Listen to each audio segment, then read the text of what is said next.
नमस्कार दोस्तों। देखिए, हिंदी का कर रहे हैं हम रिवीजन यूपी कांस्टेबल वाले बच्चों के लिए। वैसे तो एग्जाम, किसी भी एग्जाम में हिंदी आ रही होगी, यूपी टेट वगैरह में। यहाँ से एक भी क्वेश्चन बाहर नहीं जाना आपका। कंप्लीट क्वेश्चन करेंगे, कम से कम 10,000 से ज्यादा क्वेश्चन है हमारे पास, जो सारे क्वेश्चन प्रीवियस पेपर्स के हैं हिंदी के लिए। इसकी सारे क्वेश्चन के आपको बस व्याख्याएं पढ़ना काफी अच्छे से, और उन व्याख्या का, उन एक्सप्लेनेशन का नोट्स बना के रखना।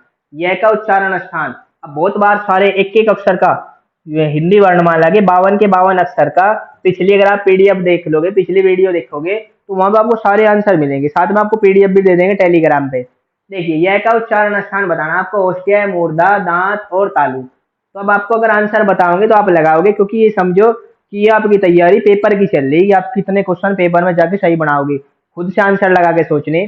देखेंगे आंसर, देख ले इसका। यह वर्ण का उच्चारण स्थान कौन है? तालु। यह वह रहले सारे के सारे अंतस्थ भी है। आपको बताए थे 4 अंतस्थ होंगे और 4 होंगे उष्म, और अंतस्थ और उष्म का उच्चारण स्थान भी ध्यान रखना एक एक करके। यह वर्ण का उच्चारण स्थान पता लगा। निम्न में तालव्य ध्वनि, तो अभी पढ़ा था आपने तालव्य ध्वनि कौन कौन सी होगी? टे, से, पे और के। इन चारों में से बताना तालव्य कौन सा है। तो कल सारे के सारे क्वेश्चन कई कई बार रिपीट हो रहे हैं ये सभी क्वेश्चन। तो तालव्य ध्वनि कौन सी है? से है कौन सी? मूर्धन्य ध्वनि, और पे ओष्ठ्य ध्वनि तथा के कंठ्य ध्वनि। हिंदी की तालव्य ध्वनि आपसे पूछ रहा कौन सी होंगी?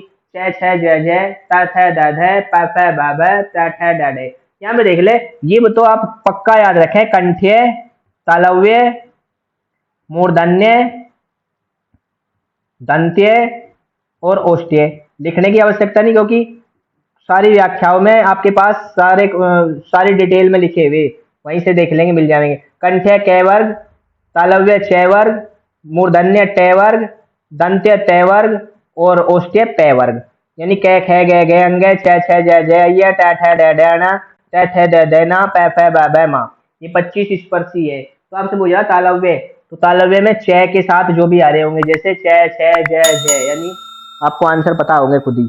नेक्स्ट चलेंगे। सारे आंसर खुद से कोशिश करनी है, बस केवल रिवीजन करना है यहाँ से। देखिए, छ वर्ग ध्वनियां किस वर्ग में आती है? तो छ वर्ग किस में आ रही होंगी? वतस्य वर्ग में, तालव्य में, कंठ्य में, दंत्य में। अभी आपको बताया था छ वर्ग ध्वनियां कहाँ पे मिलेंगी। आगे चलेंगे। छ छ जय जय, ये का उच्चारण होता है, तो अभी थोड़ी देर पहले यानी छ के बारे में कई बार आगा, ओष्ठ से, दंत से, तालु से, मूर्धा से पढ़ लेंगे, फिर आगे चलेंगे। किस व्यंजन का उच्चारण स्थान तालव्य है? ग, झ, न, में। तालव्य आपसे पूछ रहा, और आज सारे क्वेश्चन सात तालव्य पे आ गए। ये तो अब रट जाने चाहिए आपके तालव्य है। चलिए, निम्नलिखित व्यंजनों में से कौन से व्यंजन का उच्चारण तालु से होता है? क, ढ, छ में। बस केवल यही उद्देश्य है कि समय खराब ना किया जाए, ज्यादा से ज्यादा क्वेश्चन आप रिवाइज कर सकें पेपर से पहले। छह वर्ण का उच्चारण तालु से होता है। चलिए, निम्नलिखित में कौन सी ध्वनि तालव्य है? त, ज, ल, घ। तालव्य आपको पता होगा, अब तो तालव्य जबान पर रट जाने चाहिए आपके। चलिए नेक्स्ट। निम्नलिखित में कौन सा वर्ण दंत्य नहीं है? त, द, ल, ये। अब खुद ही आंसर देने, और खुद से देखना कि आप 10 में से कितने आंसर रोज के क्लास में सही दे पा रहे, बस। चलिए नेक्स्ट चलेंगे। निम्नलिखित में कौन सा वर्ण उच्चारण की दृष्टि से दंत्य नहीं है? यानी जो दंत्य है और कौन दंत्य नहीं, मतलब एक दंत्य नहीं होगा। और आपको बताया था कंठ्य, तालव्य, मूर्धन्य, दंत्य, ओष्ठ्य। और दंत्य कौन सा वर्ग होगा? क वर्ग, छ वर्ग, ट वर्ग, त वर्ग, प वर्ग।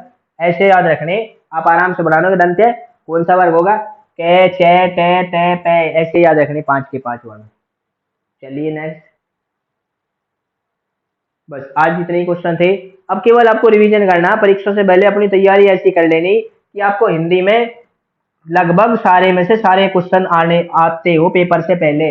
लेकिन ये केवल एक ही रास्ता है कि आप कितना रिवीजन करोगे। और ये बात भी छोड़ दो कि अभी पेपर है कि नहीं है। पेपर जिस दिन होगा उस दिन इतना सिलेबस है, कब कैसे रिवाइज करोगे, कैसे पढ़ोगे।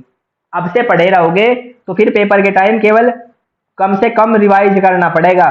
आप ज्यादा से ज्यादा पढ़ लो, परीक्षाएं खुद ही आ जाएंगे अपने टाइम पे। कुछ बच्चे पढ़ रहे होंगे, वो जितना पढ़ेंगे तुम्हारे से आगे। और अगर तुम ये सोचोगे, इंतजार करोगे कि अभी पेपर नहीं आए, अभी फॉर्म नहीं आए, तो फिर तो बहुत पिछड़ जाओगे। क्योंकि दूसरे अभी पढ़ रहे, वो इंतजार नहीं कर रहे किसी दूसरे की।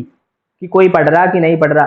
जिन्हें सिलेक्शन लेना, जिन्हें अपने सपने पूरे करने, वो खुद लगे हुए, उन्हें किसी को बताने की आवश्यकता नहीं। इसका मतलब अगर आप पीछे हो, पिछड़ना नहीं, बस केवल साथ में लगे रहो। अगर धीरे धीरे भी चलोगे तो तेज निकल जाओगे, बाद में तेज दौड़ोगे, तेजी में केवल दुर्घटनाएं घटे। इसलिए सावधानी से चलो अभी से, फिर कोई दुर्घटना होने के चांस नहीं बचे। धन्यवाद।